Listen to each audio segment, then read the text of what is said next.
Hi, Dot dot I'm dot Chris. dot dot dot dot dot dot. Da da da da da da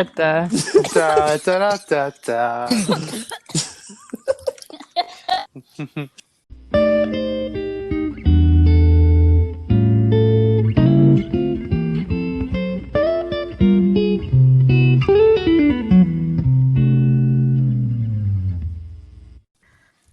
Hi, I'm Chris. And I'm Claudio, and we're the Hi guys.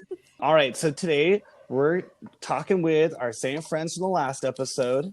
Would you guys like to say hi and introduce yourself again? Reintroducing Alexis, second appearance on a podcast. Here it is. Here to talk about Tuca and Birdie. Hi, Yeah. I'm Olivia. I'm also here again with my good friends Alexis, Connor, Claudio, and Chris, here to talk about my favoritist show in the whole world, Tuca and Bertie. And I'm stoked. Hi, it's Connor, longtime listener, first-time caller. I am so excited to be here again. It's been a long week since I was last doing a podcast, and I haven't stopped thinking about the rush that I get from appearing on Claudia and Chris's podcast. Nice. Isn't that so true? I love doing podcasts now. I'm like addicted. Yeah, me too. I haven't stopped thinking about it either. I'm like, Dude. this is like so fun. Yeah, it's so chill. We're going to go into the vibe check. Olivia, tell us what you're packing and smoking. You got it, boss. So, I am smoking some unmarked weed because I have it in a different container. Pretty sure it's a hybrid or sativa, and it is definitely from my favorite 805 dispensary, LA Rush. It's ironic because we're not in LA, but they're always bringing me the goods at a reasonable price. And along with that, I rewatched Tuca and Bertie like 3 times in preparation for this because it is such a good rewatch. So that's what I've been watching this week. I finished all the episodes of Floor is Lava. Oh, is it good? Turns out exactly how I thought. Was the Ooh. floor lava? The floor was lava in the end. Dang. What a twist. Yeah, they left us on a cliffhanger in the second to last episode, but We love that. finale was, brought everything together. What a reveal. I know. Alexis? Yes, so I have been smoking some gelato cake from Kushagram, my local dispensary. Same as last time for all you listeners. And a sativa stizzy pen as well. So I'm double fisting it, both of them. Dang. And I have been watching, along with Tuca and Birdie in preparation, Better Call Saul, which is like, it's so good because like I just love Breaking Bad and Better Call Saul universe. It's really good. So we've been Connor and I have been watching that a lot and we're getting super into it. Would you recommend, because I'm a kind of person who cannot stand 1 hour long drama series because I don't have like the attention span. But all I hear are people who like, everyone recommends Breaking Bad. Like it's just one of those shows. Yeah, well, I mean, I don't have any attention. Like Connor can totally attest. I also can't sit down for any period of time, and yet I'm like, come on, we need to watch a 3rd episode. Like this is like this is like the best movie type thing ever. Nice. Yeah, I'll consider. I'll consider. Connor? It's my turn. I echo Alexis's sentiments. Same wavelength, same vibes. Nice. Nice. Give us something original. Nah. So I can't actually, because Alexis stole my thunder by mentioning Better Call Saul. But I can build and expand on that. I can add some concrete details to Okay, go for it. Better Call Saul. Yeah, So- support that paragraph. I'm a huge Breaking Bad stan. I didn't get into it until like 2 years ago when Alexis showed me. And usually I show her things, so it's really nice that she showed me this because it's like become the most important TV show ever in my life. Finally, she puts the work in. I know, right? Finally, return on investment. Jesus. So yeah, Breaking Bad is really good, and Better Call Saul is so far not as good because we're only at the end of season 2. I hear that it gets better as it goes. So, but it's not bad by any means. It's like if Breaking Bad is like my favorite TV show, along with like BoJack, Better Call Saul is like in the same tier, pretty much. So yeah, There's something else that you've been watching more on your own though that I haven't really been watching. That you've been getting into. Oh yeah, King of the Hill. I love King of the Hill. It's so good. I love King of the Hill. Oh, Oh, so good. So good. Yeah, it's amazing. I'm trying to get Alexis to like it. It's a valiant struggle and uphill battle, but I will get her. She will be converted. I get you, Alexis. Alexis, Sometimes you it's, gotta like, go be hard. Queen of the Hill. Queen of the Hill.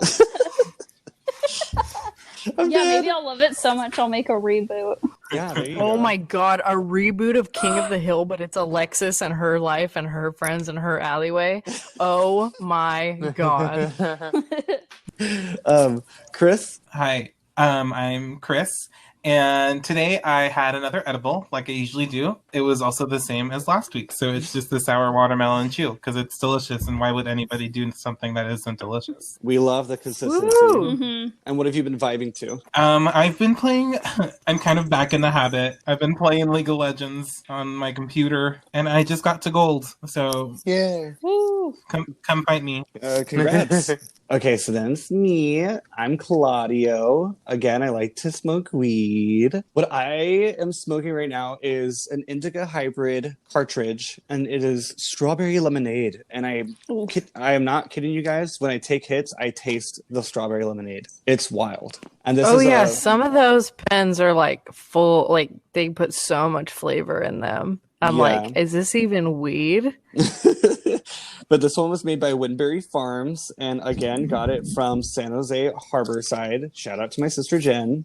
But what I've been vibing to lately is I've been playing this game called Ghost of Tsushima on the PS4. Yes. And it is the most peaceful, cinematic, but also like aggressive, bloody game. It's like crazy. You play as a samurai, and it's when the Mongols are taking over Japan. But this game is like, there's no icons on the screen. You're just in this huge, beautiful, untouched land, and you're like roaming around on your horse with like just the wind literally guiding you to where you're supposed to go. And you can chase fox that'll show you to shrines. You can follow yellow birds that'll show you hot springs. It's like, and you write haikus.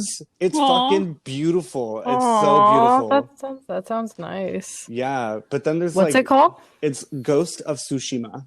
The opposite end of that is like the fights are so crazy and cinematic and bloody, and I'm like, that's where I get stressed out, and I immediately just want to run away and be like, can I find a fox? But yeah, that's what I've been awesome vibing to. though. Yeah, it's really cool. They did a lot of attention to detail of like that time period in Japan. It was like crazy. But all right, so that's not why we're here today. Although I do recommend that if you have a PS4, you play that game. It is beautiful. We're gonna get into Tuca and Bertie. Tuca and Bertie is a Netflix animated original series. Correction, used to be a Netflix animated original series. More about that later. Tuca and Bertie was created by Lisa Hannawalt, a cartoonist whose signature art style was the inspiration behind BoJack Horseman. Lisa Hannawalt helped mold BoJack into the series we know and love. She was so influential that Netflix came to her for an original series. She shifted her comic Tuka the Toucan into a full television show. And now Tuca and Bertie is about two birds in their 30s trying to make sense of life and where it's leading them. Tuca and Bertie are voiced by Tiffany Haddish and Ali Wong, who are also the executive producers for the show. And then there is another main character, and he is Speckle, who is voiced by Steven Yeun. And he is so cute and amazing, and I love him. All right, let's get into love this. him. Oh, let's do it. All right, so before we get to all the spoiler stuff, we're going to talk about the goods of the show. And this is just us saying, like, the best aspects of the show, like what would make people watch it, what drew us to it. No spoilers, just good, positive affirmations. So, Visually stimulating. That's what I say. Oh, you want to get into it? Go ahead. Visually stimulating. It's like Stimulate us. like BoJack on acid. No, I get you, because it is BoJack on acid, because like most of the characters are animals, but in this show, some of the characters are also plants, like house Yes. plants. Mhm. Oh, the plants are so cool. The world around is so kooky. Like there's fucking cat mountains. There's buildings with boobs. Mhm. Yeah, it's more whimsical than BoJack for sure. Like Yeah. it's the same animator, but like it has all these just like small elements that are like make it a lot more fun. Yeah, it makes it feel a lot more like alive because the environment is Yeah. constantly Yes. moving. Like it's constant. Mhm. Like I can't even look away from the screen for a second to like look at my phone, you know, because I'm just like, wow, look at all these background gags and like little jokes to the side.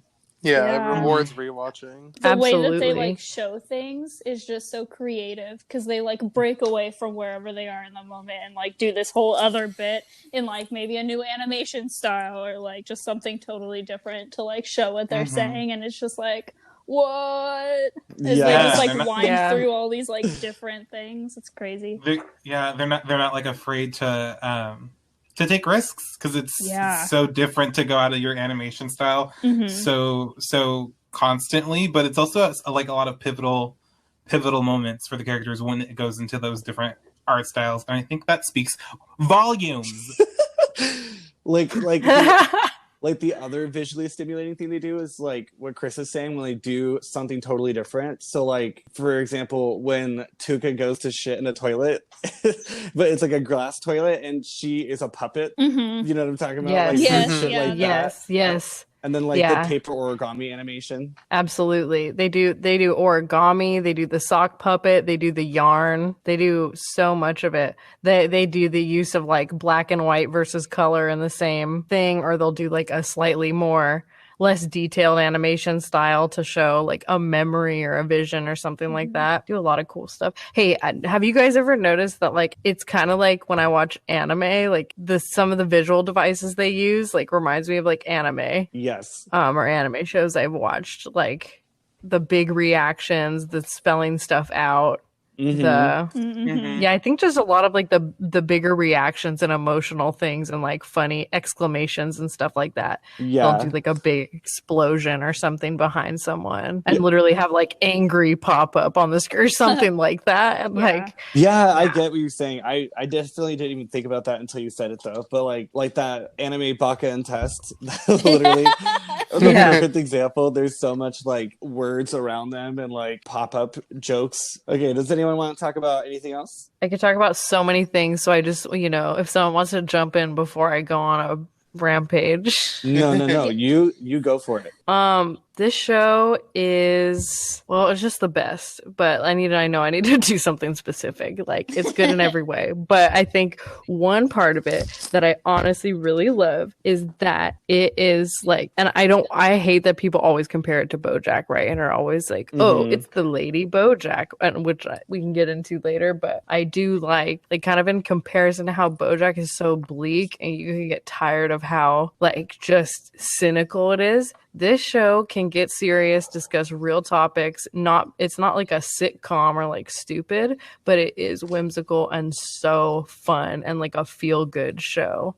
Mhm. Like you never get tired of it. You do not get exhausted. It's a show you want to rewatch over and over and over again because it makes you feel so good. And yet there's like two parts that I literally always cry at when I watch it. Always me cry at. too. Mhm. And it's like, I used to hate adult cartoons like when I was a kid because I thought they were so violent and like gross and crude. Yeah. And this show, not only did I say like it's dramatic and has a deep plot, but it also can be so like nasty and it can be like crude and like hilarious, but it never punches down. It never makes anyone feel bad. It's not like offensive, but it's also not like clean humor by any stretch of the imagination at all. Mhm. So it's just like a perfect show, like I was saying. No, I get it. It's like it's a perfect balance between the drama and the comedy because like I watch too many shows that are just constantly sad and I'm like I can't with this anymore, you know? Like life is sad as it is and I understand like there have to be dramas because that's like a genre that needs to be filled, but I just wish more people who wrote them added some light air to the situation. Like not Seriously. And throw in not a dumb B- light air. yeah, like throw in a B storyline that like goes with the plot but is lighter. you know? Yeah. Like, that's why I couldn't watch Game of Thrones, because it was just constant dread. And after the first season, I was like, I can't with this. This is too much. There's like people being raped. There's incest. There's like all this blood and guts. I saw someone skin a deer. When I saw that, I was like, I'm over this. I can't watch dramatic adult stuff. It's too much. Feel the exact same way about Game of Thrones. And the one time I ever like tuned into Game of Thrones, I saw some guy getting his balls chopped off, like getting castrated, and I'm like, yeah, all right, I don't need this. Yeah, this show doesn't have anything that you don't want to see, or like, it's just like a great show also just to have and just to feel lighter and like more of a pick me up, or like just like a fun time where you know you're not going to get into bad stuff. Okay, so I think I had a thing. You go ahead. So I obviously echo everyone's sentiments. It was the show just balances everything so perfectly, because even though it's like extremely whimsical, it's super realistic and honest. But I did have a quick question for Alexis and Olivia. Lisa Hannawalt said in one of like an interview that she really wanted to express like how women really were, and she emphasized how funny women can be and how gross they can be. It's not just men who can be funny and gross. And she said she couldn't really find that in a lot of other shows, especially in animation. So I just wanted to ask how you guys feel about how women are usually represented in animation, and then like comparatively how Tuca and Bertie handled representing women. Oh my god, good question. Yeah, that's an awesome question. Yeah, I mean, I feel like a lot of women are often more just like hypersexualized in cartoons. Definitely. Like, if they're ever nude, it's not tastefully, whereas Tuca and Birdie is always super tasteful with their nudity, and like, yeah, women are gross and they'll do like gross things, but it's not, I don't know, it's not for the male gaze. It's like just like casual and cool, like as if women wrote it, women, you know, are watching it. So I feel like that's like one way that Tuca and Birdie is definitely better than how like most women are represented. And I feel like they're just given more of a chance too, because oftentimes like women aren't as explored deeply and seriously, and like you can definitely tell, like you can so tell that this is written by women, and it's really refreshing, because you can't really tell that about like any other like cartoon out right now, or show really, I feel like. Yeah, something that like definitely comes to mind for me is that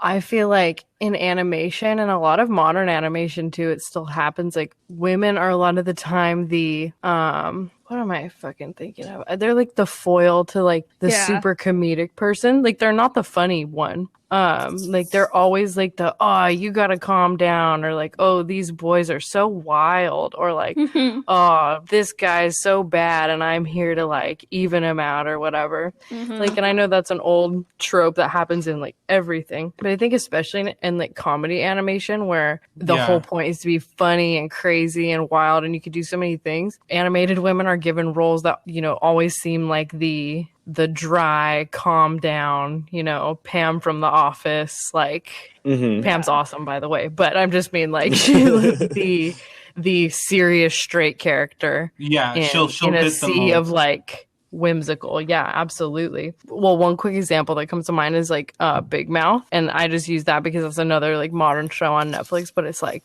all the boys in Big Mouth are so like wow, and it's like, although that show does great with like feminist topics and stuff, a lot of the time it's like all the lady characters in that are, you know, oh, you boys are so ridiculous, are just more reserved is the word I'm looking for. Oh my god, finally it came to me. They're always reserved. And in Tuca Bertie, that's not that. Tuca's fucking crazy, and I love that. Like, and she's not just like, she's not a side character that's crazy that you're just like, oh, good luck with her. You see all her shit. And like, Birdie too, she does some crazy shit, and she can get pretty nasty, as we've seen. So yeah, that's all I'll say about that for now on that. And that's that on that, you heard. That was perfect. Those were really wonderful answers. And may I just add that the vibe that this show gives me, like the joy, but like mixed with serious topics, touches me the same way Broad City does. Yes, that's what I was like literally Yeah. just Mhm. thinking of. It's such a good vibe energy being hit on you, you know? Yeah. And even in Yeah. Broad City, Yes. like they also represent women the way that they actually are, like because they're Yeah. writing themselves. Exactly. And they're Yes. also like breaking down the stigmas. Like they're gross. Alana's Yeah. fucking Mhm. disgusting.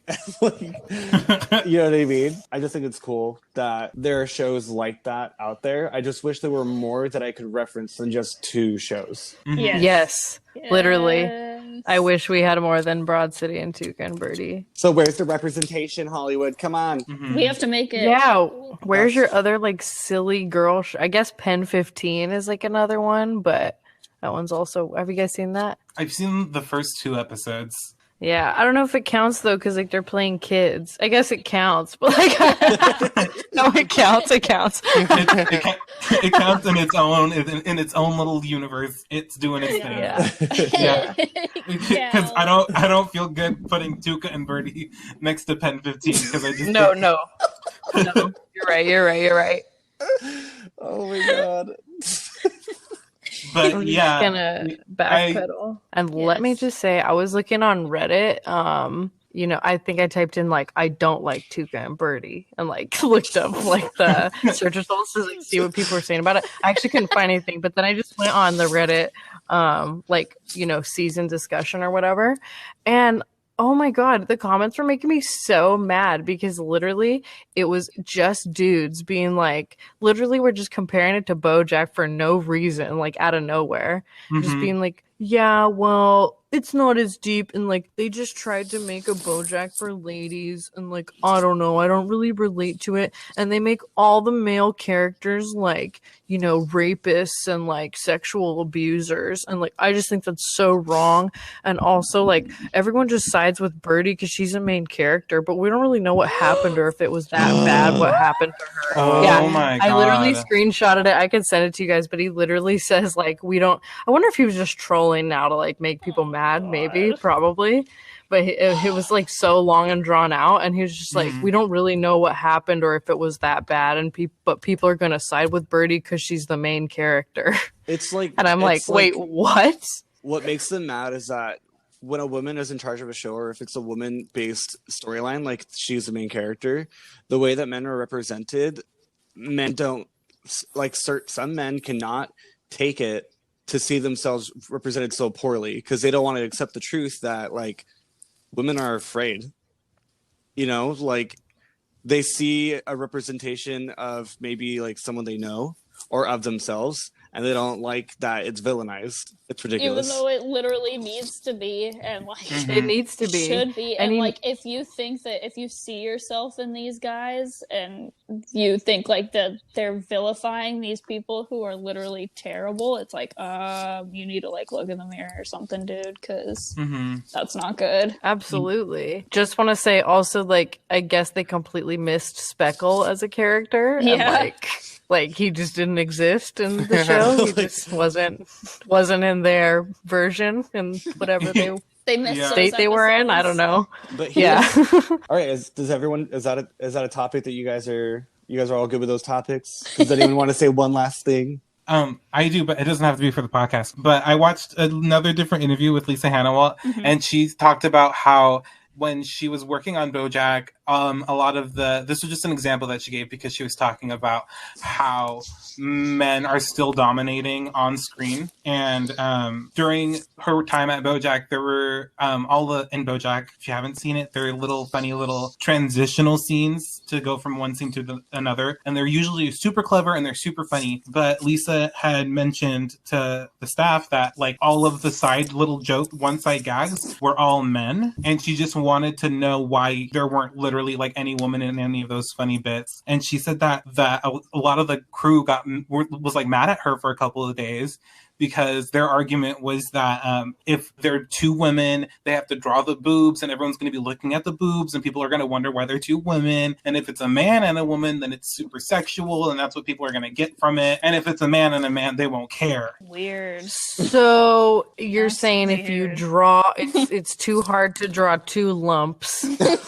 two lot. I'm sorry, it's too hard to draw. The illustrators of the animators of BoJack, it's too hard for them to draw two lines to make boob impressions. And if anyone even looks at a woman, they'll be too distracted by the two lines. Yes. Or if someone looks at a woman, a man, they'll start thinking of sex and then have to go jack off and not finish the episode. Yes. Now I did paraphrase, but if you want to see it, it's on Tuca and Birdie's Instagram. So you guys can check that out and get the source from that, and not me. I'm just like screaming because I have in front of me a paused clip of the episode I was on, and it's 5 women and women taking up space. And it's like the boobs are literally just like they put no detail. It's just some curve, like small curve. Some more curved than others, I suppose, but it's like what? It's like their body. It's like just it's all nothing. No, it's too curved. Men are gonna be distracted. Maybe we need to have they're not focusing on the issues. That's at hand. insane. That's so funny. That's so fucking insane. But I could understand why she was like, fuck this. Literally. She's like, you're guys gonna get mad about boobs? Okay. All right, so we're gonna take a break. We're gonna be back with all the spoiler conversation, all the analysis, all the fun stuff, and obviously our favorite jokes and our favorite characters. Take a hit and we'll be back. Toodaloo.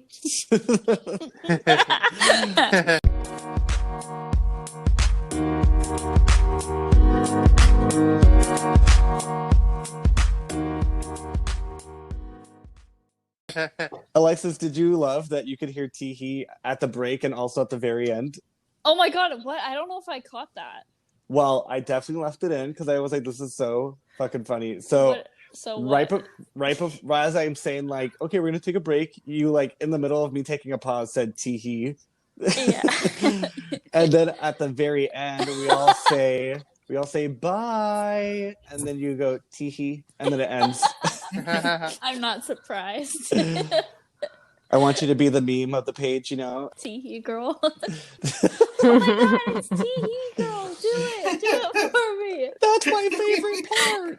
That's like yes. Should I record you for my Snapchat saying Teehee? Oh my god. I'm just imagining us at like Disneyland and you getting stopped by these girls.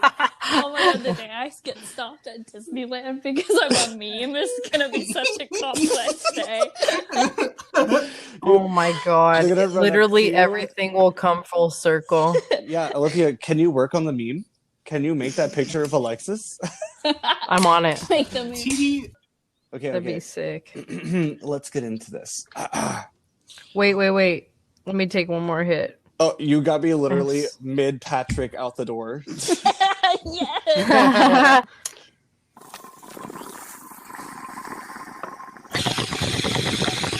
Wow.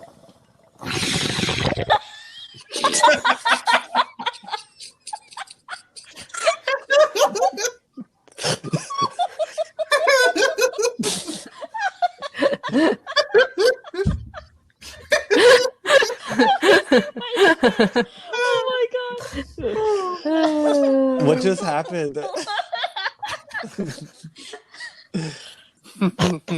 Okay, anyway, we're gonna transition to the fun stuff of Tuca and Bertie. So Yeah. we're yet again gonna go around the circle. Everyone give like your favorite joke and your favorite character. So, my favorite joke in Tuca and Bertie, by far, which is saying something because everything in this entire show is, like, perfect, this joke just sent me into a laughing fit that I still haven't recovered from after over a year. It's in the Jelly Lakes episode in the earlier part when they're at the mall. Shut up! You're stealing mine. The walking lady is one of them trips, and she's like, "No," and they don't come to rescue her because she belongs to the mall now. No, Sorry, friend. Down my ass, man. I just rewatched that episode today, and that part is just so brilliant and out of left field. That's so good. That's literally my favorite one. When we first Me watched too. it, I cried of laughter. I was so taken aback. It's so wild and out there, but just amazing. It's absurd and ridiculous, and it really just encapsulates this show's willingness to just be Absurd. silly and weird. Yeah. My favorite character is Speckle because I want to say that all the voice acting in this show is like top notch. The casting is just across the board. Like everybody is doing the role they were born to play. I completely agree. And I just really like Speckle because he's a good guy, and I like having good guys in TV shows. He's a good boy. He stops the Jaguar, and then so that's cool. And then Steven Yeun's performance at the end when he's mad at Birdie. Oh my god, is just like so well done. Brilliant. Like it's silly, and what he's talking about is silly, and like the whole just he gets like so over the top with it, and yet it feels quite real in the context of the show. And if people if people don't Good know, job. Steven Yeun is also in The Walking Dead, and he is one of my favorite characters on there. He's also one of my favorite characters on a show I Think You Should Leave. Oh Yes, He ate he's the in one of receipt. the best skits. What did you say, Connor? What's his name? Glenn. Yeah, Glenn in The Walking Dead. He is one of the best characters. I love him so much. And when I found out he was going to be in this show, I like lost my shit because he is such a great actor.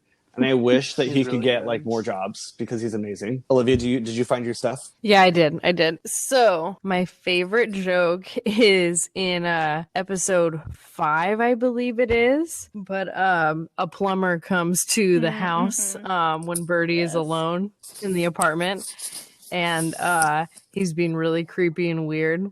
And but it's hilarious. And this part always sends me, and I do this part all the time, but he goes, if you got a boyfriend, he should really leave his muddy work boots outside so everyone knows there's a man that lives here. And that whole part is just really hilarious. And go watch it. And then my favorite character is Tuka the Toucan. She's awesome. She's relatable. She's fun. She's free-spirited. Tiffany Haddish is amazing and hilarious. And she sure gets into some shenanigans. Yeah. And if you've watched BoJack, she's like the Todd of the show, and the level of shenanigans she gets in. Oh yeah, absolutely, very Todd-like shenanigans. And like we were talking about earlier, like having silly, nasty women in TV, like she's gross. She's quite gross, and she loves it. She's proud, and she's a freak. But also, she goes through some really deep stuff, and she has like a dark past. We get to see so much of her in so few episodes, and I just can't wait to see what the next few seasons hold. Because I feel like she has the potential for so much growth and development because she is so naturally intelligent and open-minded. She just needs like guidance, Yeah. And I love seeing her on TV. So that's my fave. Alexis? My funniest moment. Okay, so definitely it would be that mall scene, just because it's hilarious. But my own original hot take favorite is the one time that there's a human in the show. It's like, because it's all animals, mainly birds, right? And then I guess like plants and mushrooms and stuff. But then it cuts to like this girl looking outside of her house, like bird watching, which is just like looking into Birdie's apartment, because I love bird watching. And like, I don't know, it was just hilarious to like cut to that one character that's like Yeah. totally not a part of the rest of like the storyline, really, but she's just like a one-time thing. Well, she appears later on too, the Yeah. same episode, like also looking out. But I don't know. I thought it was really funny. Just the one time that there's a human and her whole character is just watching the birds. She's a bird watcher. And her mom is always like, Nicola, if your soup gets cold, Mom! Yeah, shut up, mom. I'll eat it later. Boy, I love me some bird peeping. And then favorite character, I would definitely say is Tuca. Also because I mean, obviously there's not that many characters. I also love Birdie, but Tuca is just to me a little bit more like out there. I don't know. I just love her more. But I also have to say how much I love the plant people too, because they're just so cool. They make the plants so cool. They're brilliant. I want to be like them. They're so fashionable and just like, I don't know. They look like they're like the cool kids that you wish you could hang out with. But you just like, you'll never be cool enough, and you can try, but you'll just never be as cool as they are. Chris?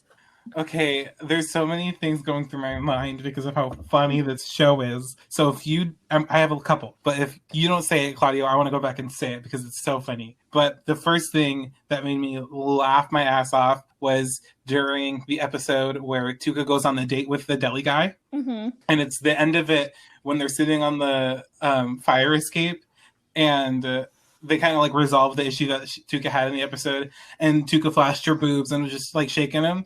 And then Birdie laughs really hard, goes to pick up her shirt, contemplates it, and then just puts her shirt back down and keeps laughing like nothing happened. I just thought that was the funniest thing. And then my favorite character is, it's really like my favorite voice actress in the show is Nicole Byer, because I will kill for Nicole Byer. She is so pure. She is so funny. She hosts Nailed It on Netflix. You should watch it. But she plays like a whole bunch of different background characters in all the episodes. But my favorite one that she did was when she played Speckle's grandma, Gamby.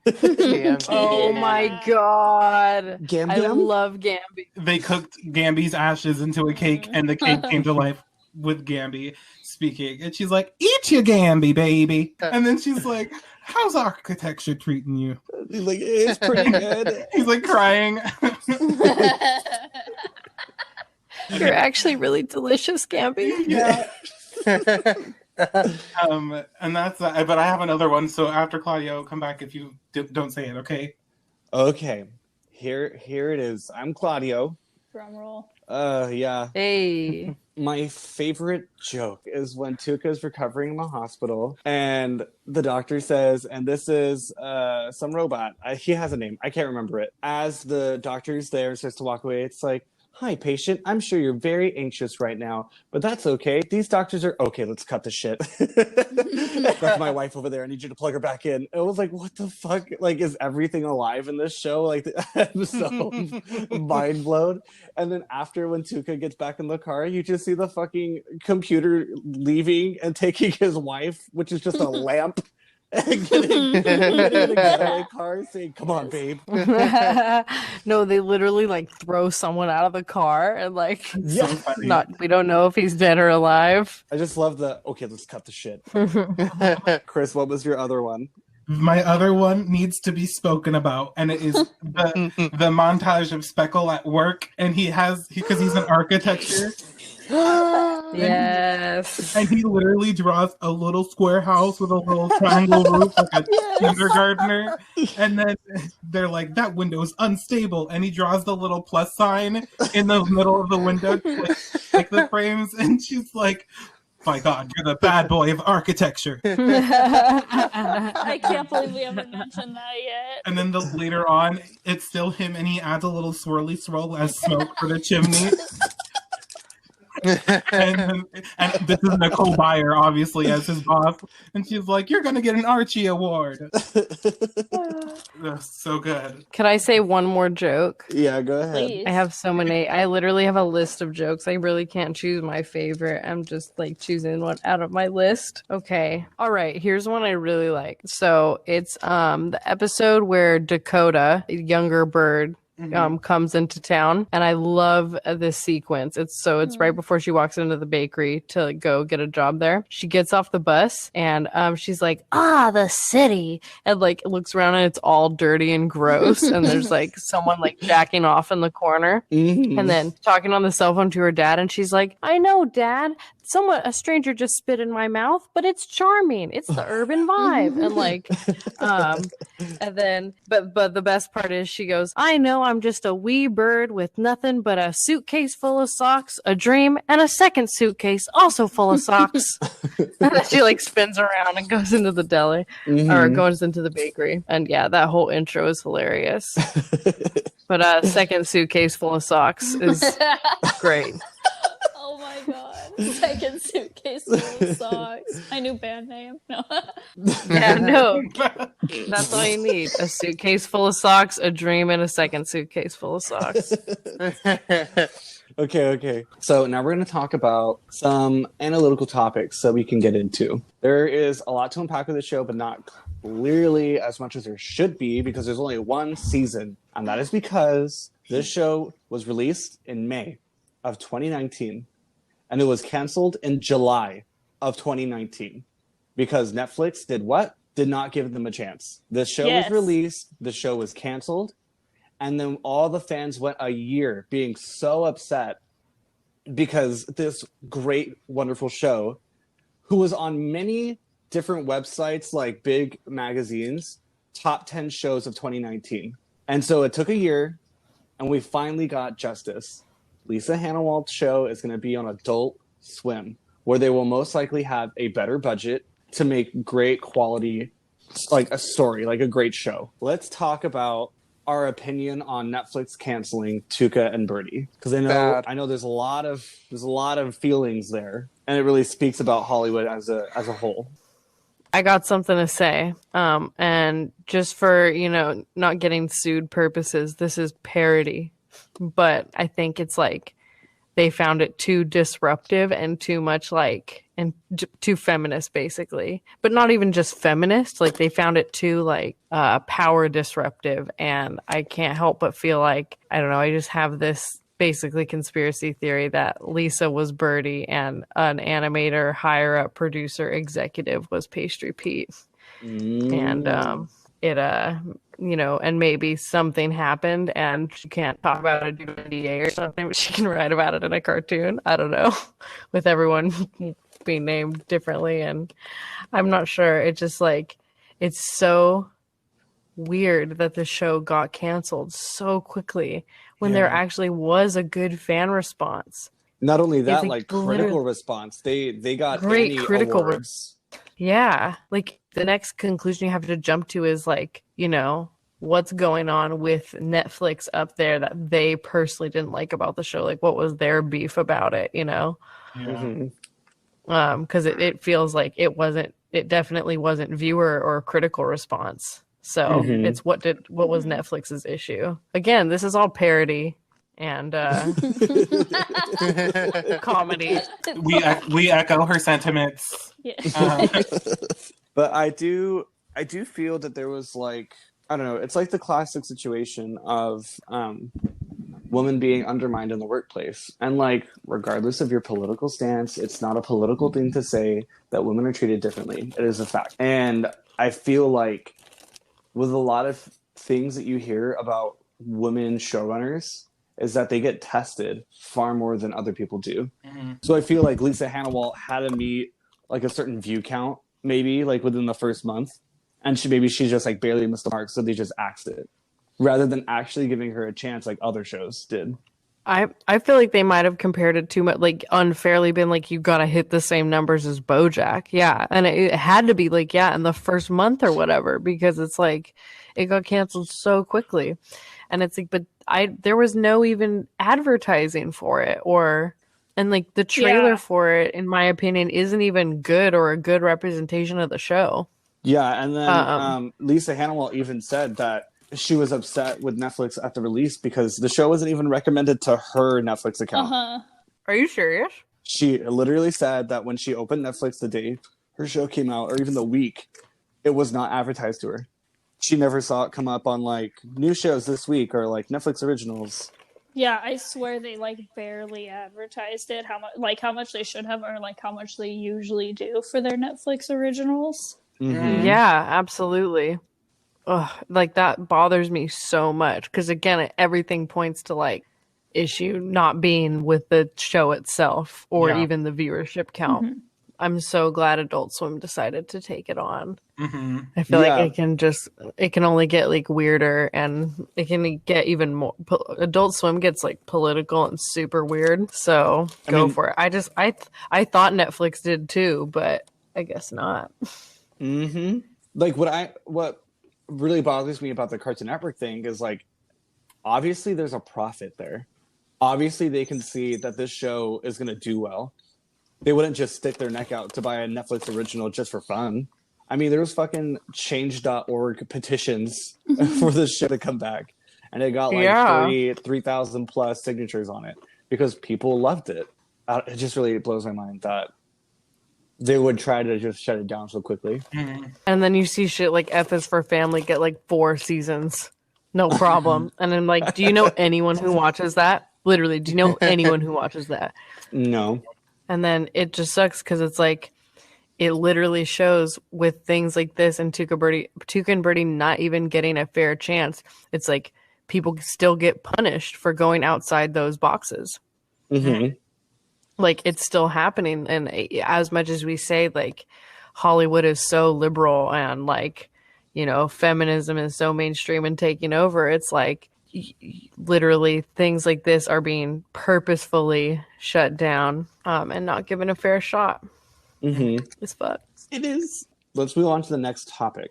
The idea of friendship in your adulthood and the idea of, or just at any time really, but being an individual aside from just your friendship. And I think that is such a good topic because it also goes like for relationships, like romantic relationships, because at some point, you know, like some people say like if you've been together for so long in such a routine that you just kind of like meld together and you lose who you are as like an individual.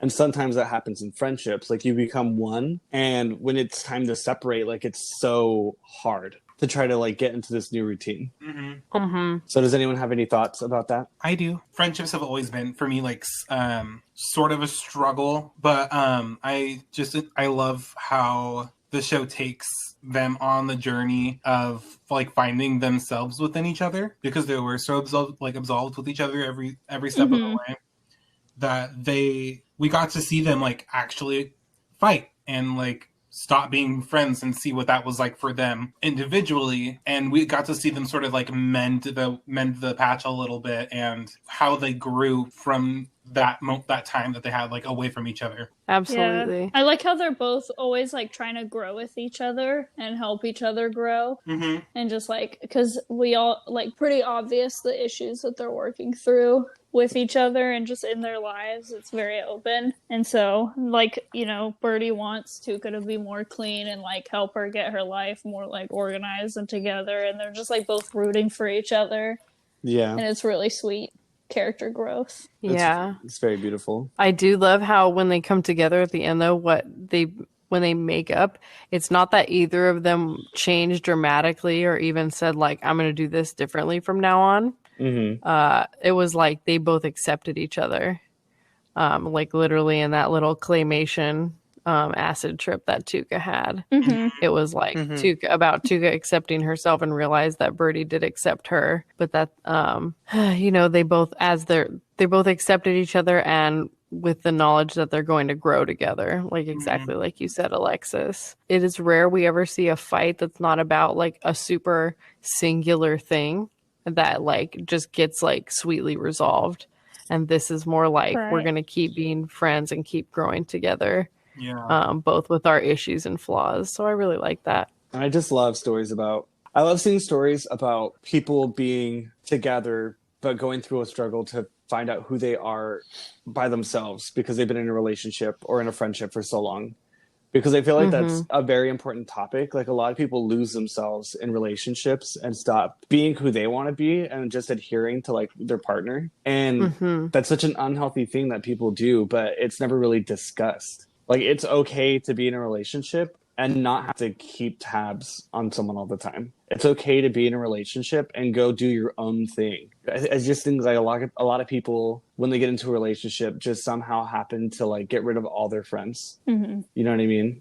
Yeah. I think Birdie was like honestly really scared of that, like as shown in the first episode when it doesn't want to like move any of her stuff and doesn't want Speckle to move any of his stuff in. And obviously when she goes through the whole commitment, runaway, I don't know about this, doesn't want to move into the house. Like there's several examples of Birdie, I think, really being afraid of losing her individuality. Mm-hmm. But it's funny because at the same time, when we first meet her, she's not a super individualistic person. It's funny because I think through, you know, this one season, we get to see her really like let go of some things that I think she thought made her herself, but then also like really ground some things in herself and put up some boundaries that were but let some I'm gonna leave it clean as she let some walls down but put some like healthy boundaries up. Yeah, she was definitely having a block with like having Speckle move in. It was like rough for her. And then he put the one sugar bowl like in the cabinet, and she gave it to Tuca, and it was just like, why can't you let me put any of my stuff in here, and like why can't you accept that we're actually living together? She always just like kind of trying to run away from just like commitment, like when they wanted to buy the house, and then when it became like real and he was calling her and she was dodging like all of his calls and not talking with him about it.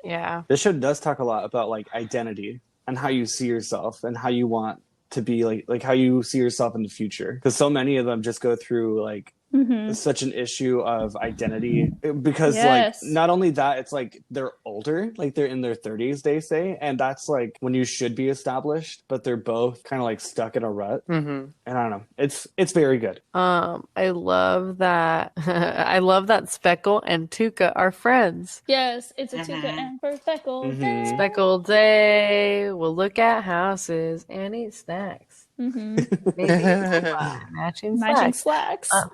Yes. And like I think it's just so cute because that's rarely seen ever, that you have like two friends and they're best friends, and then you also have like the boyfriend or whatever, but who's also like a friend and like really in it with them, you know, like I love how they make it like a thing. It's there. They make it a thing, and they literally have like an episode of just them. And it's so fun, and it's not awkward or anything. No, not at all. It's super cute. Yeah, because I feel like a lot of TV shows that I see, it's like the only time they're used, the boyfriend and the best friend in the same situation, is like they're cheating on each other, or like he can't figure out a present. They were adults about it, and it's not like it's like you can be adults and be friends with your best friend's boyfriend. Like it's just so like stigmatized in so much media that it's kind of like melted in there. But this was like one of the shows that like broke out of that. Yeah, Speckle's a good boy. He's a good boy. You have no reason to not like him. And that's that. Do you want to get into the topic of sexual abuse in the show and what it does to the psyche of women? I feel like this topic is very important because it is embedded through the show, but like the way that Lisa Hannah Walt did it it's more lighter sometimes, but like when it's supposed to be serious, it's very serious. And for example, like it happens to Birdie almost every episode. Like something happens to her that makes her uncomfortable about like the male gaze. So ladies, would you like to say anything on that? I feel like the show definitely does it really well. Just like the way Birdie reacts and experiences the terrible experiences that she goes through is just, at least for me, very relatable. How she just, it's unfortunate that she wants to kind of keep it in a little bit and not take up a bunch of space and react super obviously. She tends to just like internalize it a little bit more. And be a bit more subtle about it, but just the way that they show and portray how she's feeling just like really hits it home. It's just such a home run. How they like do her character, I feel like, in reaction to all the weird sexual things that happen to her. Yeah, I definitely feel like we find out, you know, when it's revealed that she was molested as a child, like that definitely interferes with how she reacts to everything today, and it makes her more reserved, like you said, and anxious. But I mean, it definitely is a theme that they carry out through the show that is done well and tastefully, I will say. Yeah, it affects her daily life, and I definitely think that we see that that's where part of her anxiety comes from, where her social anxiety comes from. And she even tells Speckle that she has trust issues, and I think the show does a really good job of doing it in a tasteful way, like I was saying. Most TV shows don't handle like sexual abuse survivors and how they react to sexual violence very well. Oh, I remembered what I was gonna say. One part that is like a really standout part in the show that a lot of people are like put off by, and it has a lot of comments on Reddit, is when Pastry Pete actually, you know, assaults her or harasses her, whatever you want to call it. Puts her head in the boiling soup and touches her. And she gets really freaked out and scared by it, right? But then she goes into the bathroom and masturbates. And like that's how the episode ends. And I know a lot of people like don't really get that part, but I definitely think that was, you know, to show in part her trauma from the sexual assault that happened to her as a child, and like how confusing it can be. And in an earlier episode, or maybe it was that episode, no, it was an earlier episode, like, you know, she wants to try out some like BDSM stuff with Speckle, and it's like she obviously has some sexual identity issues, like, and I think that part was really important because a lot of survivors have guilt about how they feel sexually afterwards, or like kinks that may have developed, or, you know, if they even had like a reaction during the assault. And I'm not saying she did, but I just think that part was like really interesting and important to show that like not everyone has the same reaction to sexual violence. And like that's not to say that like, oh, she liked it and then why is she complaining about it later? Because I definitely saw that as a comment on Reddit. Oh my god. It's something very unexpected that I've never seen in a show before. I've never really seen a situation like that represented in an animated show so well. Yeah. Like you only ever see like the average. I guess it's like in the same vein of like BoJack. BoJack says so much where you've never seen a television show before, but this is like women's stories that have never been told before in this way is what it feels like. You know what I mean? Absolutely. I've never seen a plot line like this that deals with sexual abuse, like ever. And you always get, like, even though, you know, Bertie in a lot of ways was like I was saying earlier, like downtrodden and anxious and everything, she wasn't the typical like sexual abuse survivor archetype where she's like, oh, and like so meek and like weak all the time. Like she was a strong woman always and had interest in growing and being a stronger woman. It's good shit. Done really well. It really is. Yeah. This show's so perfect. Like it every time I watch it, I like it more, honestly. Yeah. Even stuff that I thought I didn't like, or like I never thought I didn't like, but like even stuff that I was like, that's not that great. I was like, oh no, I just didn't get it before. Yeah.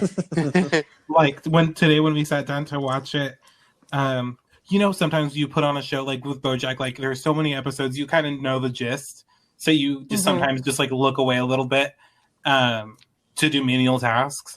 But like I like sat down and like watched a lot of the show. Like, I was like, I can't turn my eyes away because Tuca's gonna do some random shit for a second, or someone's gonna be crossing past the screen and they're gonna give you a whole paragraph about who she is and then literally say you're never gonna see this person again. Like today I was trying to type something and I kept like, I couldn't think straight because I just heard the fucking show going on and I was like, oh my god, I have to watch. Even hearing like the theme song gets me going. There's a topic I want to discuss. I don't know if we're ready to discuss it yet, though.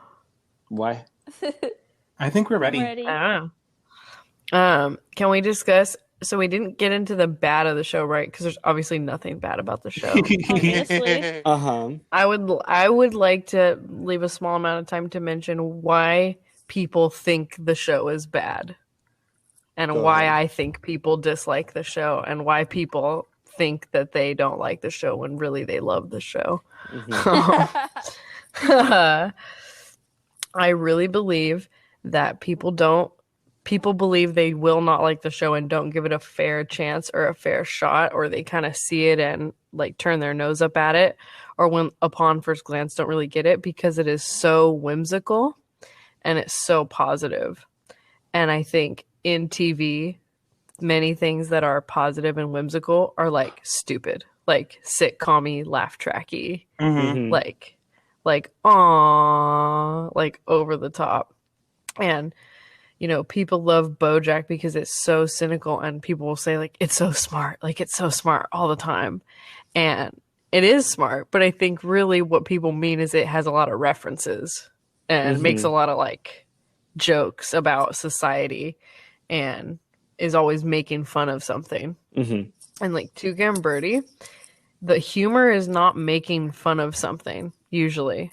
Like it is, but that's not the main point. It's usually like the whimsy of things, or using light commentary on stuff and then doing it in a really fun, silly way. And I really think people look at it and mistake that for like stupid, or like, and then I also think men, you know, in their subconscious mind don't like it because it's about two strong women who aren't like all sexy all the time. Absolutely. But, I definitely agree with what you're saying about like fun and light things being looked down upon. It's so obnoxious because you can use that example for any animated show. If it's not dramatic, or if it doesn't have any like crazy twists, no one's gonna people like throw it to the side and like, oh, it's for children. Yeah. But, like, yes. That's what I hate about this, like the animated show stigma, is that it's always assumed it's just boring, like over the top colors to keep a child entertained. But like these people don't animate this stuff for 9 months an episode just to like make some shit, you know? Like animation has so much heart in it, and they spend so much time making an animated show that they literally have to plan out every single second. Every single second is like wasted airtime. You know what I mean? Like if they were to just make shit, that's ridiculous. You should like, I tell people that they should just try watching animated shows, even if they think it's gonna be childish. Because if you look past the funny, there's heart. Like people will look at Adventure Time and only remember the first 3 years that it was on as like some trippy mushroom trip like animated show. But then later on, it grew up with its audience and like told very thought-provoking, very personal stories about like people who have father issues, people who are exes trying to like be friends again, and then you have fucking Steven Universe on Cartoon Network as well, which is also like tells LGBT stories, tells people of color stories. It tells these beautiful stories about being okay with trauma that happened in your family and like losing a parent. And it's so personal. And I hate that people just look at cartoons and look at the character designs and they're like, that's like for my 12-year-old. But it's like, that can be for you too if you just like watch it. Like if you give it a chance. Yeah, those people are too close-minded. It's like the same thing with like how people see animation as just one complete genre. When there's like, there are different genres. There's like adult animation. There's horror animation. There's more than that. It's not just a cartoon.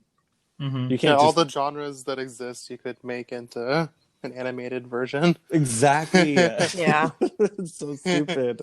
But those are my 2 cents. Real quick, just to wrap up everything I said and add on what you were saying, people don't like the show or think they won't like the show because it's not mean.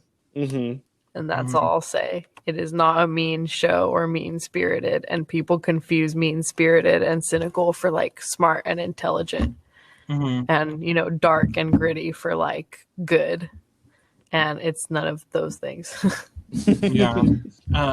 One thing I feel like people don't really enjoy is the amount of boobs because the show does such such a good job of like desexualizing women's boobs. Mm-hmm. Yes, when It's the boob like- comes to life, Yes. Oh, and it leaves Bertie's body. it's voiced by Aquafina, and Aquafina's Yes, like, Aquafina. I've had it. It's so like, I don't think I've ever seen any show that desexualizes women's breasts. Like, their buildings have breasts. Literally, you like see these characters, like, breasts are breasts, you know? Yeah, Literally. dude, there's boobies everywhere. Like, it's not something that needs to be like, her boobs. No, seriously. And Tuca walks around with her shirt off, Yes. and it's like, and it's not in a sexual way at all. It's literally Mhm. like a funny scene. It's like I'm in my And room. also, Yeah, I'm Yeah. like getting ready. Hmm. Or they're in Draca's room and they're looking for the sugar, and Draca just like takes her top off because like it's Oh hot. my god, yes. mhm. Like, not like it's, oh my god, it's hot, like temperature wise. Yeah. So it's, I don't know. I feel like that's something that could like raise some flags for the male population. So does anyone have any final words for this sign off? Is there any last little bit of like, please watch this show that you want to give to the listeners? Ooh, yes. I feel like we haven't really talked about, even though it's like, there's so many things to talk about. I feel like this is the most like universal aspect of it, is how engaging the visual storytelling is. Just like the creative things that they do, like the full extent of it. Mm-hmm. Like every single episode, they're doing things with their animation that either for a joke or to further the story that I don't think I've seen anyone like try with animation. Mm-hmm. And it's so varied too. Like one time Birdie will just be talking and like a crossword puzzle will appear of the words that she's saying. Oh or yeah.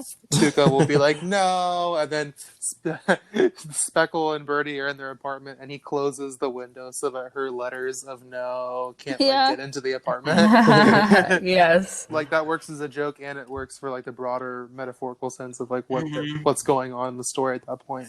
Mm-hmm. Like Yeah. they just Yes. they go all out all the time and it's never ending. It's almost exhausting how often they're doing it. It just works so well. Mm-hmm. So I say it's worth watching just for that, because even if you're some weird wet redditor who like doesn't get it, like Olivia's talking about that, and I'm in the same boat. I see that all the time. Yeah. Even if you're the type of person who's like, well, this show's about women, so I can't really. I'm gonna watch BoJack instead. Like BoJack is also super creative, but this show takes it in a very, very different take. Mm-hmm. One thing I will say is that if you think you can relate to BoJack more than you can relate to like two women who do very like genderless things, not genderless, but like very everyone can relate things, but just because they're women, you need to check yourself. Because how do you relate someone who like kills their co-star and like abuses people more? And it's like, well, Yeah. but I can't relate to Tuca and Bertie, so I'm gonna watch BoJack. That's like, wait, you can't relate to someone like having to do odd jobs to make rent or having commitment issues? Like, really? That's too hard to relate to. They're too foreign a concept. Like, they don't even look that girly. They look pretty like like they're birds. They just birds. have, you know, those two lines, man. They do so much. Oh, also, I was gonna say maybe Lisa Hannawalt put boobs on everything because Netflix was so like it was too hard for them to draw boobs. So she demanded that she put them on everything. Yeah. And that's why people should watch it. Mm-hmm. Okay, great. Alexis? Yeah, this show's perfect. Yeah, show's perfect. I tried thinking about a bad or like a not good about this show, and I definitely thought about it for days and hours and like throughout the whole time of rewatching it, and I have literally not come up with anything. So that's how good it is. Is like, and it's crazy because it's just one season and it's season 1, and usually first seasons are rough and they don't know where they're going yet, and it's awkward and they have some things to work out and there's some bad episodes. But this, just every single thing hit and there was nothing bad about it, even though it was literally season 1, which just blows my mind how a season 1 could be this good. It's just off. Yeah. off the rails, batshit wild. So yeah, watch your Tuca, watch your Birdie. Chris. Oh man, what to say? You know, it's like we've said everything that we could say to get you to watch the show because of how beautiful the characters are and how human this unhuman show is. It's uncanny how they can capture this sort of story, this like journey that these characters go on. It's told so well. It's told so beautifully. I'm just gonna keep rambling on about how beautiful and human it is. But I do think the comedy is unparalleled as well. This is some different comedy that you don't see anywhere else. It's so good. That's it. Okay. A reason why you should watch it was because I have never listened to a better voice actor duo than Ali Wong and Tiffany Haddish. Yes. When I heard the cast, I was gagged, I was gooped, I was shook. Gooped. And watching the show, like, you can tell how much love they put into their characters because they sound like best friends. And they sound so good. And the fact that they're executive producers because they believed in the show so much and they knew it wouldn't get the funding, it's like a testament to them being in the show. Like, they're so passionate about it and you can hear it in their voices. Yes. So watch it for them. But yeah, that's everything. That was good. That was good. We unpacked.